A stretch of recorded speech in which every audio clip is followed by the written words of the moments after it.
We live together, but rarely feel together. So many homes, the rhythm of connection has gone quiet. In the past, we might pass each other in the kitchen, scroll beside each other on the sofa, and call it togetherness.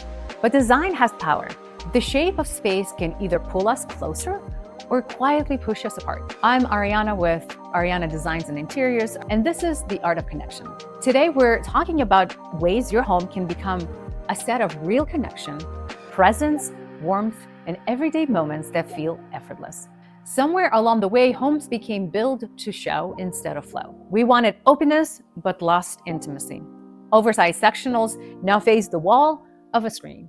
Dining tables sit empty except for Thanksgiving. Even though we're physically together, emotionally we're miles apart. It's not intentional, it's simply design doing what it's told. When every single sideline heads to a screen, your attention will follow. When space stretches too far and voices don't carry, laughter gets lost and warmth fades into echo. These are times when we walk into a home that might be stunning, but it's dead silent. The problem isn't how it looks, it's how the home feels. Great design should move people closer, not just impress them. Connection begins with proximity. The closer we sit together, the deeper the talk, the more comfortable we feel, and the longer we stay. When I plan spaces, I always ask, if we were sitting here, would we be facing each other? That one question changes everything.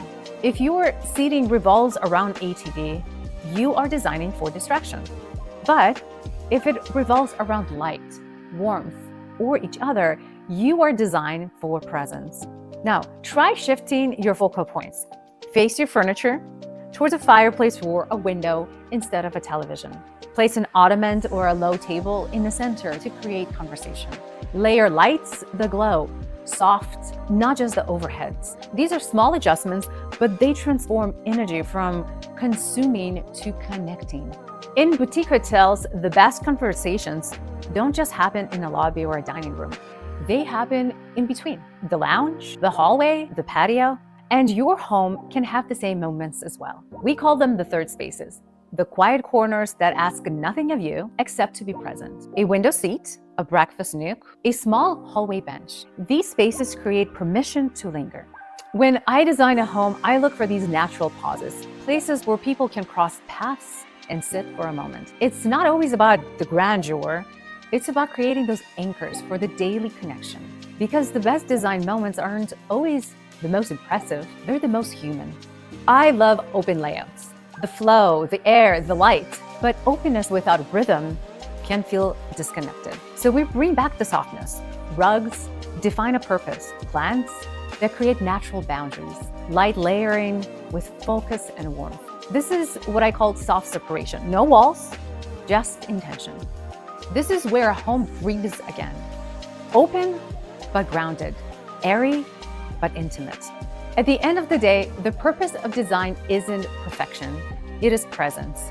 It's about laughter that drifts from the kitchen, a conversation that lasts longer than expected, a feeling that you belong. A home designed for connection doesn't just hold furniture, it holds life. This is where people pause, engage, and remember what it feels to simply be together. The art of connection isn't about more space. It's about creating a space that matters. I'm Ariana, and this is The Art of Connection. If this inspired you to see your home differently, subscribe. Share this video with someone who loves good design, and follow for more ways to design a home that feels as beautiful as it looks. Because real luxury is living connected.